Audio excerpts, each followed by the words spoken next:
With the Connor's 7th season premiering just recently, many have wondered why the show has decided to focus on Roseanne after all of this time. Today, we are here to tell you exactly why. The 7th season marks the end of the spin-off show. This 6-episode finale will be the last time we see these characters after we met them nearly 37 years ago. With that amount of finality, some will be looking back and reflecting. The first episode of this season brings up a new storyline that directly ties into Roseanne. As every fan knows, Roseanne was killed after an opioid overdose in the first episode. While the show spent the first few seasons handling that, it has moved past it, or so we thought. The season kicks off with Jackie running in to tell Dan that the family could sue for Roseanne's death. Is this setting up a season arc for Dan and the family, and a possible return for Roseanne herself?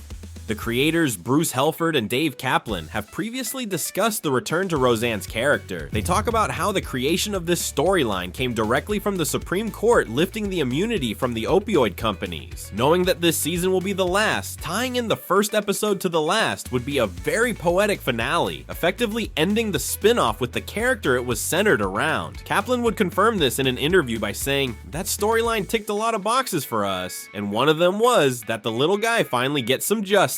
We'll see how that gets resolved in the last episode." These last 6 episodes seem to be one extended send-off to the enormous run that the Roseanne shows have had. This does bring up one big problem. Back in 2018, Roseanne Barr was fired from her sequel series after a string of racist tweets came to light. This firing is what led to The Connor's creation, and the show has not brought Barr back other than to discuss her character. With such an emphasis on her character, could they be setting up for a return? When asked if Barr could return in a ghost form, Helford kept it extremely cryptic, saying, "Well, I didn't say not, but yeah." Could this mean we might be seeing Barr return in her most famous role? There are many ways to do this, such as a flashback or a dream sequence from Dan. The how is not that hard to execute. The bigger question is whether they should or not. Barr's firing was a very public incident, forcing the creators of this show to work overtime to keep it going. Bringing Barr back for the finale could leave a bitter, lasting impression for audiences. Whether or not we will get an appearance from Barr, it is clear that Roseanne's passing will be a focal point of the season. What do you think about this storyline? How would you feel about Barr returning to the role? Let us know in the comments down below. From all of us here at ScreenRant, thank you for watching, and see you next time.